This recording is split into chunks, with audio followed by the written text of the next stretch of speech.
সম্মানীয় দর্শক বন্ধুগণ, পশ্চিমবঙ্গ সরকারের তরফ থেকে মাননীয় মুখ্যমন্ত্রী মমতা বন্দ্যোপাধ্যায়ের তরফ থেকে বাংলার বাড়ি প্রকল্পে আরও গুরুত্বপূর্ণ পদক্ষেপ গ্রহণ করা হলো। যারা যোগ্য ব্যক্তি তারা প্রত্যেকেই এই প্রকল্পে টাকা পাবেন। তবে এর মধ্যেই যারা এখনও টাকা পাননি তারা যেমন অভিযোগ জানাতে পারবেন, পাশাপাশি আপনাদের যে কোনো সমস্যার কথা শুনবে সরকার। তার জন্য বিশেষ ব্যবস্থা করেছে মুখ্যমন্ত্রী মমতা বন্দ্যোপাধ্যায়ের সরকার। কী সেই ব্যবস্থা সম্পূর্ণ আপনাদের এই ভিডিওতে জানাবো। এর পাশাপাশি আপনারা কিভাবে সেই সমস্যার কথা জানাবেন তাও আপনাদের বলবো। এর আগে অনুরোধ, চ্যানেল নতুন হয়ে থাকলে ছোট্ট চ্যানেলটি সাবস্ক্রাইব করে নোটিফিকেশন অল করে রাখতে ভুলবেন না। দেখুন এই বিষয়ে প্রতিবেদনে কি বলা হয়েছে।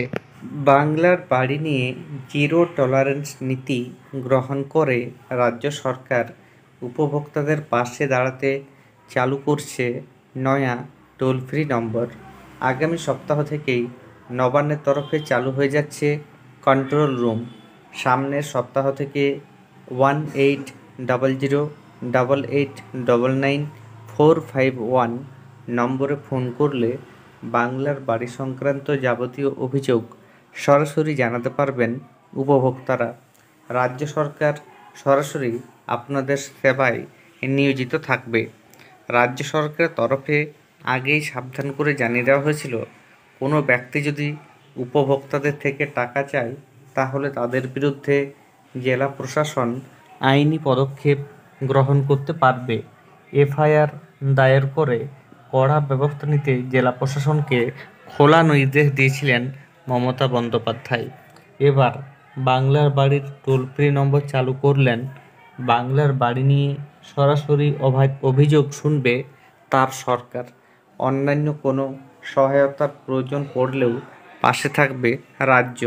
ইতিমধ্যে বিধাননগরে পঞ্চায়েত দপ্তরে টোল ফ্রি নম্বরের কন্ট্রোল রুম খোলা হয়েছে। 12টি ফোন বসানো হয়েছে এই পরিষেবা দেওয়ার জন্য। ফোনের সংখ্যা বাড়িয়ে 30 করা হবে।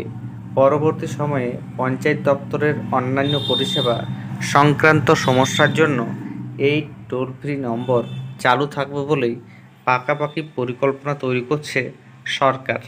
লিখিত ও ভয়েস রেকর্ডে অভিযোগ দায়েরের জন্য নির্দিষ্ট পাবলিক গ্রিভেন্স পোর্টাল ও অ্যাপও চালু করা হয়েছে পঞ্চায়েত দপ্তরের তরফে।